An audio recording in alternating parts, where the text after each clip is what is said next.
Welcome to FemLead, the podcast on female leadership and role models. This show aims to inspire and equip you with the tools you need to navigate your career plans. FemLead brings inspiring career perspectives and strategies to guide your path to success. Your host, Alexandra, will interview role models on new, exciting topics with each episode. If you like what you hear, give us a review and subscribe to the show on your preferred streaming platform. Enjoy. Hi, everyone. Thanks for tuning in. Welcome to a new episode. Before we start, I really wanted to ask you a favor.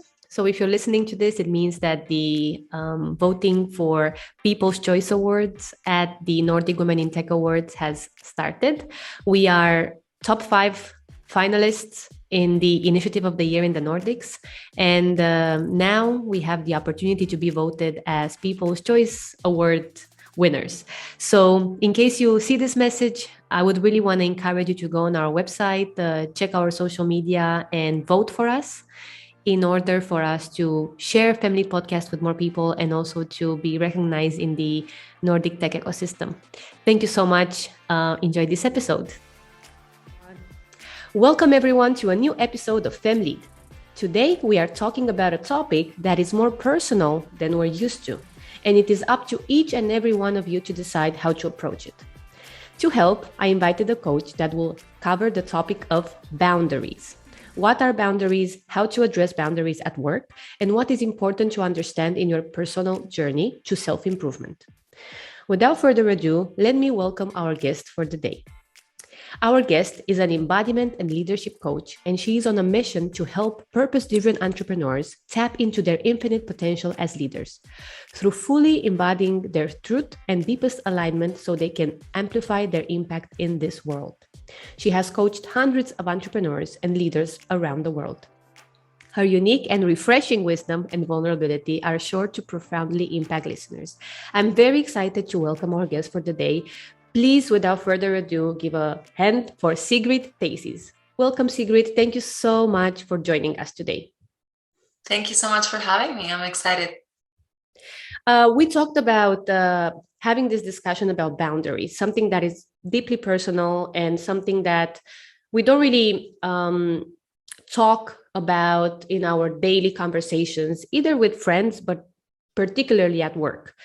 So today we are talking about boundaries to understand what are boundaries, but also how to use this concept in your daily life, especially when you are dealing with different types of relationships. You have relationships with colleagues at work, you have relationships with friends, with your group of friends that you have hobbies with, and so on. So obviously, I'm very curious to talk about the topic, but just to do a short introduction about yourself, can you tell us what does it mean to be an embodiment and leadership coach to begin with? Yes, absolutely. So I support people to really bring more alignment between who they say they are and who they truly are, to put it really shortly. And I support people to really know how to hold space for others through their leadership in a way that feels deeply aligned. And how that works is different with each person. But I'm excited to have this conversation because I actually have a background in corporate. I used to work in corporate for years, and I didn't know anything about personal growth and boundaries back then. And when I was talking about the possibility of this podcast, I thought, wow, if I would have known what I know now back then, my experience of the corporate environment would have been really different.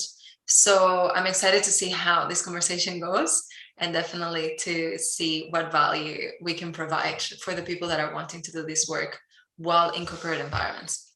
That sounds really fantastic. Can you tell me, I will deep dive into your story because that is really a key information to have for everybody following. So Sigrid here just said that she wishes she knew what she now knows about boundaries. So can you tell us, first of all, what are boundaries? Mm-hmm. Yeah. So really well, simply put, I like to say that boundaries are the thing that protect us from resentment and from disappointment. Now, there's many different ways in which we could describe that, but basically boundaries are the protection that we create to ensure that our needs, our desires, our values are met, that they are met. So of course, the boundaries that we set with our friends, with our partners, are going to be different than the boundaries that we set in a professional environment. However, the driver is the same. Boundaries are there to protect us, to make sure that our needs are being met, that our priorities are being prioritized. And there is a difference. I feel good to really share this. There is a difference between boundaries and emotional walls. A lot of people think that boundaries are building walls between people and ourselves, telling people how it is, being really strong about what people can and cannot do around us. And it has nothing to do with that. So a lot of people fear placing boundaries in their lives because they fear that they will be seen as unfriendly or mean, or crossing the line, or it's just not going to sit well with others.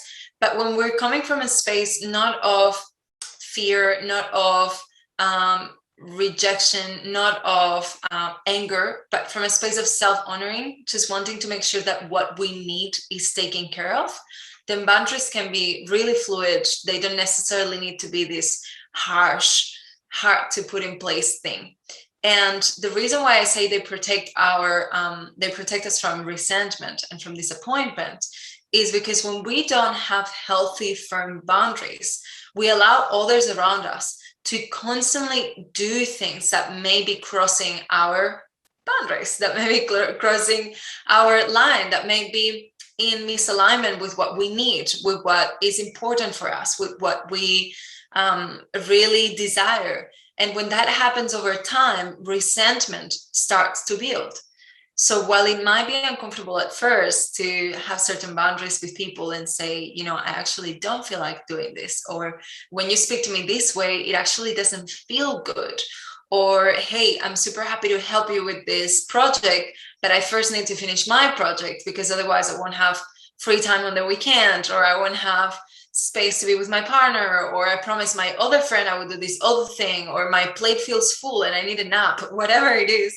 But when we don't have those conversations, resentment starts to build, and disappointment towards ourselves and others start to build as well, because we have this sense that others just don't care, when the reality is that others, more often than not, just don't know what we actually need. So boundaries are a way to really ensuring that our needs are being met and that we are avoiding resentment and disappointment. Very well said. And I do want to continue by asking to define what are healthy boundaries, because this, like you've mentioned as well, it's a very personal journey. Knowing your needs, knowing what your priorities are or should be, if you haven't really discussed this before. It's a deeply personal journey. And on that note, I want to ask you, how do you define healthy boundaries? And linked to that, how do you recommend people to think about this topic if they've never done it before? Yeah, great question. So instead of thinking about healthy and unhealthy boundaries, because that can get a little bit complex, let's just think about boundaries versus emotional walls. So boundaries come from a space of self-love, a space of self-honoring, a space of self-care, of saying what I want and what I need matters to me, and I'm going to make sure I protect that. I'm going to make sure I prioritize that. I'm going to make sure that that is being met, that has a place in my life. So we draw boundaries from a space of self-honoring. So my boundaries are not about you. I'm not telling you how things need to be. I'm not trying to keep you away from me. I'm not trying to push you in any way. I'm not withholding myself through my boundaries. Emotional walls, in the contrary, come from a space not of self-care, self-love, self-honoring, but from a space of fear. Fear of being hurt, fear of being pushed over, fear of being disrespected, fear of rejection, whatever it is. And then those actually keep people away, or it can come across as mean, harsh, unfriendly, whatever it is, disrespectful, selfish. So the difference between boundaries and emotional walls is the come from. Where are you coming from? Are you coming from a space of, whoa, I really love and accept myself, and there are things that I need, therefore I'm going to make sure those things are prioritized, and I am just going to communicate with the people around me what is it that I need, versus emotional walls. I think that people are coming to get me. I think that people want to take more than I've got. I think that people, whatever. So I'm going to protect myself and put walls up. I have this quote that I like to always share around boundaries, that is making sure that your boundaries, that you create boundaries that hold you with love instead of boundaries that withhold your love. So that's a very different distinction. Boundaries hold you with love. Emotional walls withhold your love, and withhold love because others are not able to reach you. So that's a really easy way to really understand. And for people that have never thought about this before, answering your linked question, a really good way to start is writing down some things that you see are really important to you, like necessary, if you want to live in a way that feels, you want to take care of your well-being, you want to feel rested, you want to feel energized, you want to feel respected, you want to feel honored, you want to feel heard, whatever it is, like what are the things that ultimately you really want and that you need, because you need energy to be able to do life. You need to feel healthy to be able to do life. You need to feel heard to be able to feel happy in your relationships and your friendships and your workplace. So what are the things that you need in order to feel rested, happy, heard, on purpose, inspired, to have fun, to experience joy, whatever it is? Write down those things. They might be as simple as 8 hours sleep. Maybe I need to have 2 days off a week, and I just really need 2 days off, or 1 day off where I don't work at all. Maybe I need to have some time in the morning for myself before I need to take calls and do things. So get clear on what it is that you need. And that will point towards what are some of the boundaries that you get to set. Sometimes boundaries are not necessarily things that you communicate with others, but things that you just get clear on within yourself and start to action upon for yourself. For instance, someone like me as an entrepreneur, I know that it would be so easy for me to just wake up in the morning and jump on my computer because I have my team waiting for answers from me and I have all of these different projects that I run, right? But one of my boundaries is around screen time, and knowing that for me to feel good, I need to have a morning routine before I go into serving others, before I go into consuming information, before I go into responding emails and WhatsApps and all of those things. I need a moment for myself. So I have a boundary with myself around what things I get to do before I ever turn on my phone, and what things I get to do between work and the time I go to sleep. So those are clear boundaries that I have, really some guidelines that I really stick to around what is okay for me and what works and what doesn't. So if you've never drawn boundaries before, to start thinking first about what are your needs and what are some ways in which either you or another person in your life is getting in the way of your needs being met, and then see what the negotiation gets to be. A clear example to finish off my answer would be this. I've seen this a lot. Somebody needs 8 hours of sleep and they want to have a little ritual. They want to go to sleep calm and quiet, and their partner loves to watch TV until they fall asleep. And that just doesn't work. That just does not work. That person is not able to sleep. They're not able to sleep well. Then they wake up feeling tired. All of these things happen. So maybe the boundary around that is a conversation around not watching TV in the bedroom after a certain time. And that is something that you get to communicate, you get to request because you need it. So really having those little moments where you get clear on what is that you need and what are some of the actions or behaviors, either from yourself to yourself or from another to you, that are getting in the way of that need being met, is a really great place to start. Very, very well said. Thank you, Sigrid. That was great. And also the examples were very on point. I think linked with that, I want to discuss the power dynamic situation that it is very, very prevalent in a work scenario. And that is, if you have to discuss boundaries with your manager, if you have this dynamic of being the junior versus someone you work with being more senior, or even if you are more of a generalist and you need to tell a specialist what to do or how to discuss a certain topic and you want to share your boundaries. How can we manage that scenario in a way that obviously is true to us, but we kind of need to be to pay some attention to the way we communicate it so that we don't come off as selfish or as, not really thinking about the other person. What do you think? What should we do in these scenarios? Mm-hmm. Yeah, absolutely. So it's definitely a complex topic because it depends a lot on who you're speaking with. I know that especially in those power dynamics, there are people that are really in their power trips. And in that case, it's a little bit more difficult to have those conversations. I know from my experience working in corporate that there are certain people that have maybe not a level of leadership that invites feedback and invites boundaries to be expressed. So first thing I would say, just get clear on who you're speaking with, of course, and also get clear on how much that matters to you. There are boundaries that might not be extremely important. There are things that maybe are like a game changer for you and they're not a non-negotiable. So in either way, a really great way to communicate boundaries in any challenging scenario, whether it is with a partner, whether it is in this environment that you're describing, is through taking self-responsibility first. So really coming from a language of I always, so always communicating how I feel and what's going on for me and what my needs are and what never the language of you. So avoid saying things like what you did, what you said, what you told me, what you managed.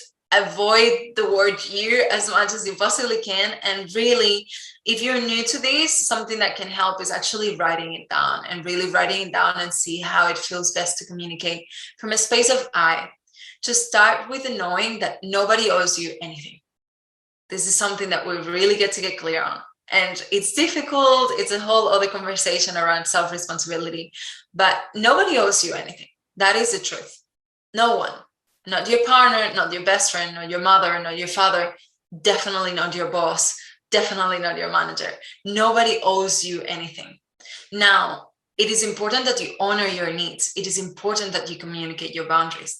And as long as you're coming from a space of entitlement, it is going to be really hard for the people on the other end to receive it. But if you're coming from a space of humility, if you're coming from a space of ownership, where you are not necessarily telling someone how it is and what they need to do, but rather expressing your experience, it becomes a lot easier for the other person to receive it. So anybody listening to this, I definitely recommend you to research nonviolent communication, NVC. This is a really great model that teaches you in just 4 steps how to communicate your feelings and needs in a really structured, beautiful, productive way so that it can be well received by others. At the start, it's not easy, but you get to really see, okay, how do I get to use this to communicate my needs in a really, really productive, result-oriented and effective way. Now, NVC might not be the exact tool that you need when communicating on a professional environment, but the more you practice that, there's a level of ownership and skill that you will gain that will make it easier to communicate with those people your boundaries. So some of those things, I would say, in a corporate environment, some of those needs you will be able to meet yourself. Some of those things might not be necessarily boundaries that you communicate, but requests that you make. You can express to your manager, you can express to your coworker, hey, I've noticed that when, for example, when I have a few hours in the morning where I don't have to answer to my phone, I actually feel a lot more productive throughout the day. Like if I go for a morning run or if I go to the gym before going to the office, I've noticed that I'm able to do so much more. So I was wondering, and I'm making this example up, but I was wondering if there was an opportunity for me to come half an hour later to the office, because I keep noticing that we're finishing later and later, and I just want to be my best in this environment. And I find this next level of productivity when I have a little bit more time in the morning.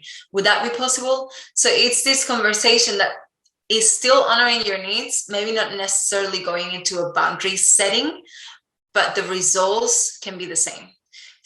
So looking at MVC is really helpful to understand how to start really getting clear on identifying what is your need, what do you feel, what do you want, and how do you request it.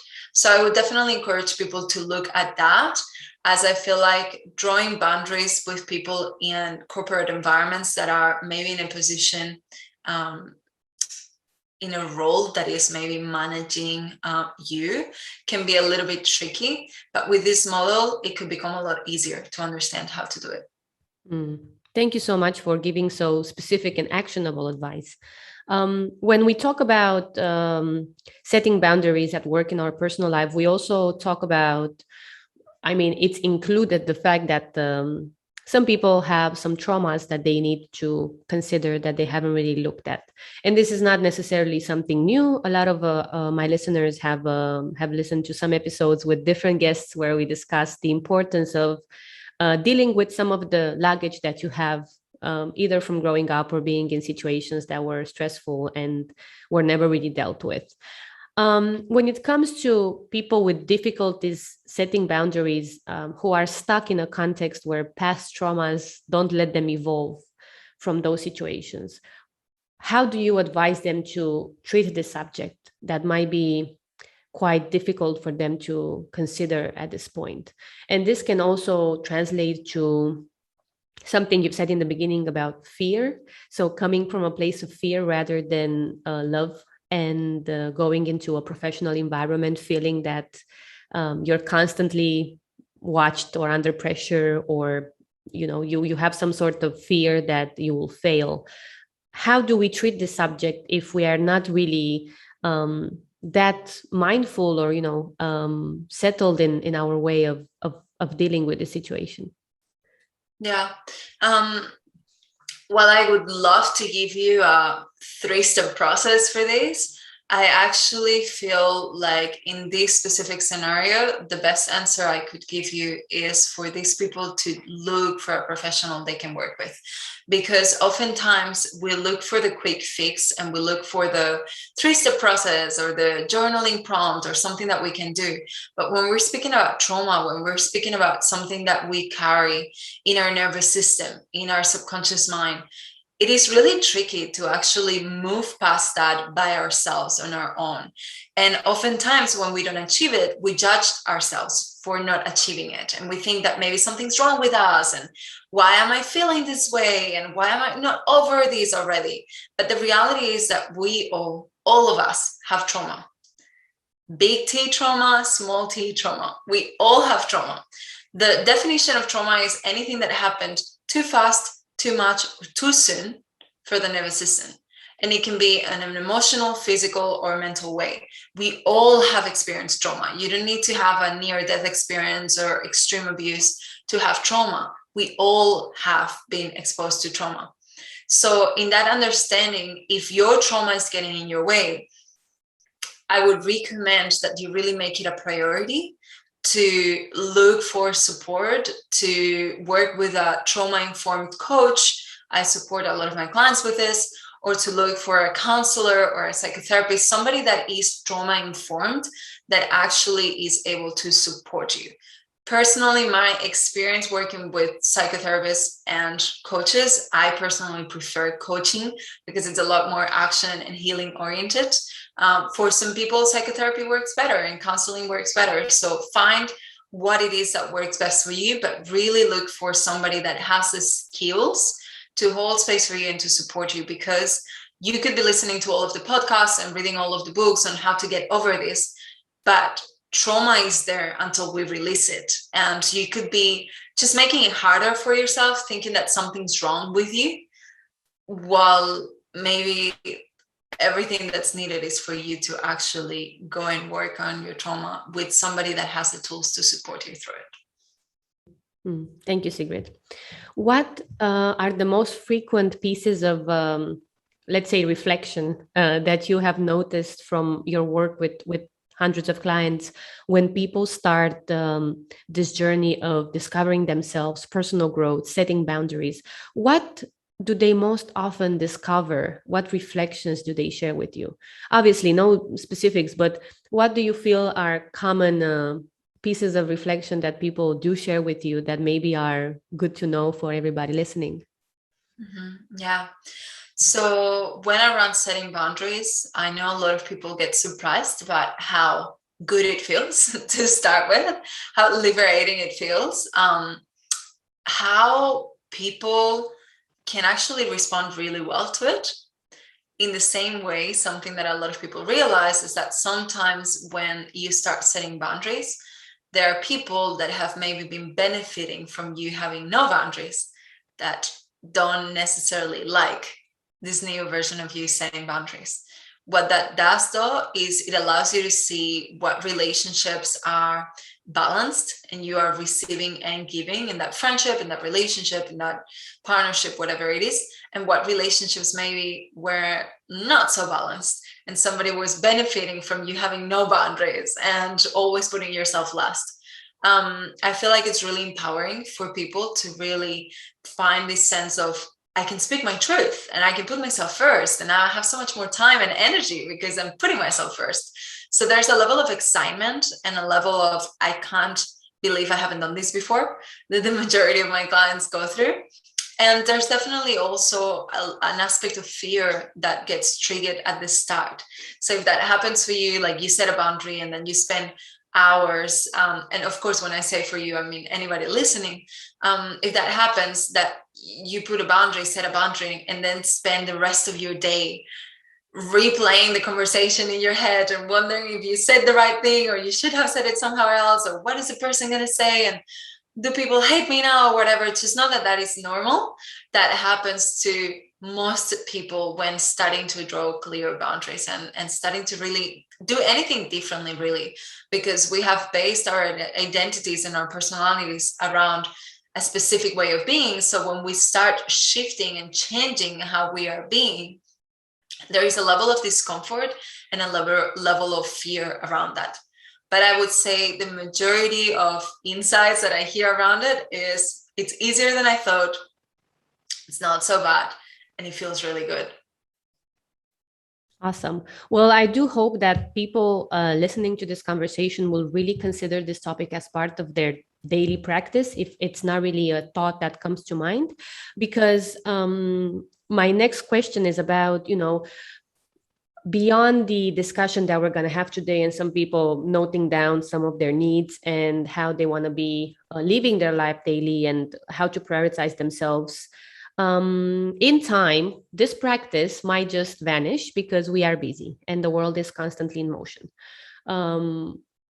Especially if you work in a more corporate setup, or if you're working in a environment that's really fast paced, some of those practices can be forgotten. And I know I speak from my own experience when I say that ever since I started the podcast, there were a lot of things I tried, but not all of them stuck with me. And my question is, how can we integrate the practice of setting boundaries and knowing ourselves in a world that is constantly in motion? What do you think we should kind of remind ourselves if it's not really something that we do on a daily basis, let's say?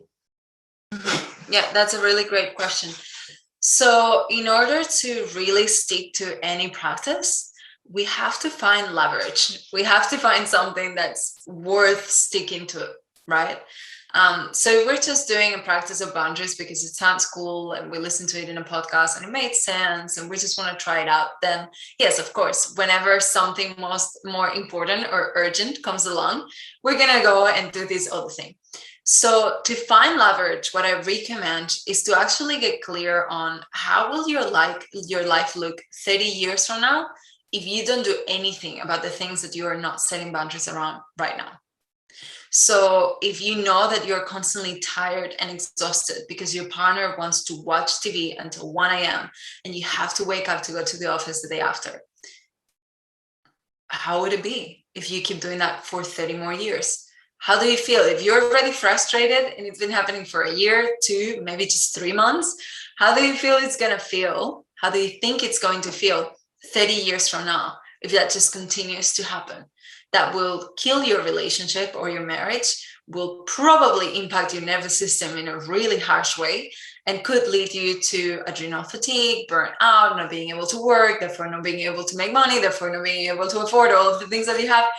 Now, all of a sudden, boundaries feel a little bit more important, right?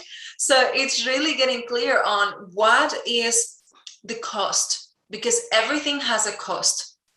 When we say yes to something, we are saying no to something else. For example, you and I said yes to being in this podcast, which means that we said no to doing literally anything else in this time. So understanding that when you're saying yes to just letting it go and not setting the boundary because it's uncomfortable or whatever it is, you are actually, by saying no to that boundary, you are saying yes to a lot of other things. It can be fatigue, it can be exhaustion, it can be resentment, it can be a loss of health, a loss of whatever it is, a loss of vitality, a loss of opportunities, a loss of wealth, loss of love, whatever. So what is the cost? What is not setting this boundary costing you currently? And what will it have cost you 30 years from now if you don't address it? Find your leverage so that supports you in actually taking action. Yeah, a very well explained example of how you can approach this practice. Thank you so much for covering that. Before we go into the final 5 fire questions that I've shared with you previously, I want to ask you, what is it that you really wish you knew while you were in your corporate setup, corporate career? You've mentioned in the beginning that you do have a background in working in a corporation, and obviously now you are an entrepreneur and a coach. What do you think you wish you knew at the beginning of your career, knowing all of the things that you've discovered in the last years?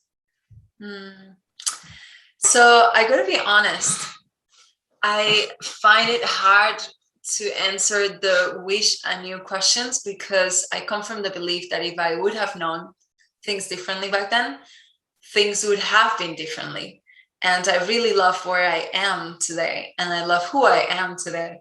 So I wouldn't like to change anything, because it could change where I am today. So I'll start with that. If I had to pick something, it would just be that I am capable of so much more than I thought I was. Absolutely. Yeah. But I got there anyways in the end. So yeah, I mean, this course of being able to do whatever you want to do is still shocking to me, how few people consider it when they take decisions, and how not really spoke about is even in private environments, like with friends or partners or close groups of people that you really consider to be part of your core in your life, right? Why do you think that happens? Why do you think that we don't tell ourselves from the beginning that we can do anything, and that there are different ways to approach a subject, and it doesn't need to be a negative scenario that we think about first? What do you think is what is the cause? And if you've been through a certain journey that is similar to this, what do you advise people to consider if they have this sort of way of playing out scenarios? Mm-hmm. Yeah, there's 2 things that come to mind. First of all, I think that our educational system in most countries has deeply failed us. So I feel like we are indoctrinated more than we are educated. And there's not a lot of space for imagination. There's not a lot of space for creativity. There's not a lot of space for acknowledgement and celebration for children. So we grow up having to memorize things. If we don't memorize things, then we are punished in different ways. Sometimes we are shamed in front of other peers. We are ridiculed. There are certain things that happen over the school years that really kill our imagination, kill our sense of self-confidence. So I definitely think that plays a really big part. I think that's definitely one. And then another thing is, as I was mentioning before, all of us go through trauma.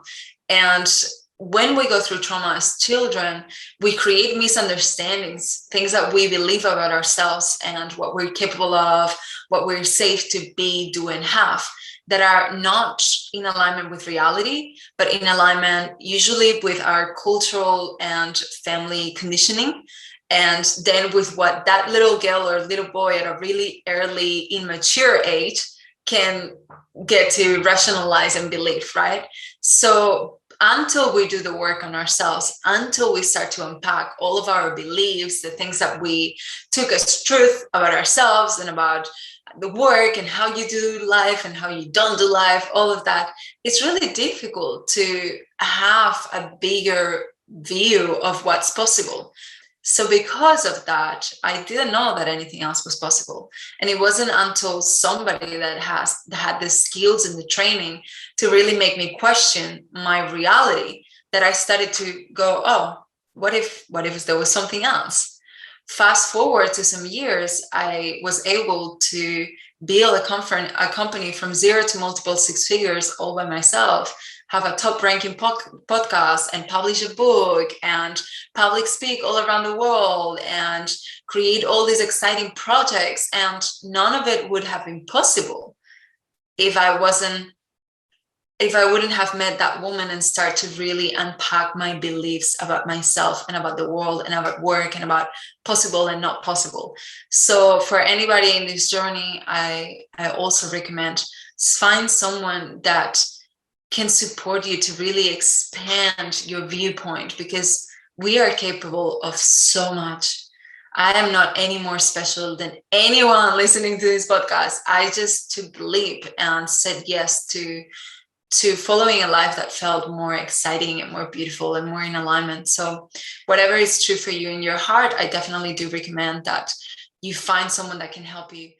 That's a great piece of advice, to take things little by little. And whoever listens to this podcast understand that what we're discussing here with Sigrid is work that has been in the making for years. And it's okay to be a bit confused in the beginning about what is it that you want, what are your boundaries, how can you make, how can you design the life that you want. So take it little by little and start somewhere.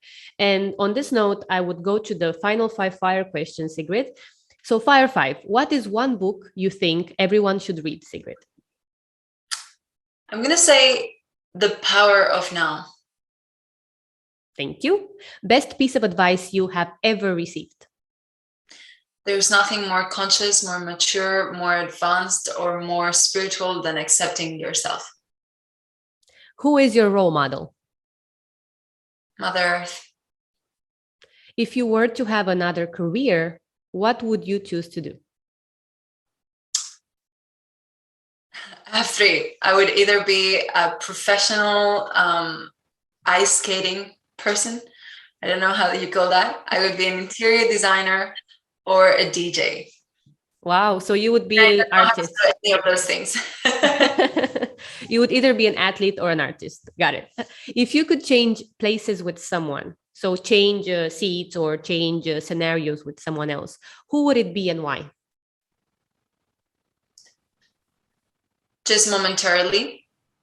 Yeah. Not forever. Forever with no one. I like myself. Momentarily, with any fully awakened being, like any fully awakened teacher, to know how it is to live in that space without thought.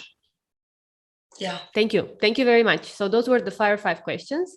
And I would like to close this by asking you, Sigrid, to tell everybody where they can find you and what should they know about your projects. Yeah, thank you. So when it comes to social media, I spend most of my energy and time on Instagram more than any other platform. So Sigrid Tasies, you can find me there. My website is sigridtasies.com.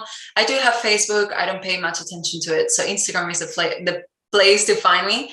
I also have a podcast called Sacred Leaders. You can find that on my website. You can find that on all of the big platforms. And in terms of projects, at the end of October, the next round of my mastermind, the Embodied Woman, is starting. So this is an initiation. It goes for 6 months, and it's an initiation into your fullest expression of womanhood and feminine embodied leadership. So if you're wanting to really take your leadership and your way of carrying yourself as a woman and leader to the next level, this could be for you. So you can go to sigridtasies.com/the embodied woman and find all of the details there. Thank you so much, Sigrid. It was really a pleasure to speak with you today. I'm sure that the listeners will have a lot of lessons to go through. I really want to thank you for your time today and for sharing all of this great energy with us. Yeah, thank you so much for having me. And thank you all for listening. Stay tuned for more updates with inspiring female role models. We hope you've enjoyed this episode of FemLead Podcast. Share the news with your friends and follow us on social media at FemLead Podcast everywhere.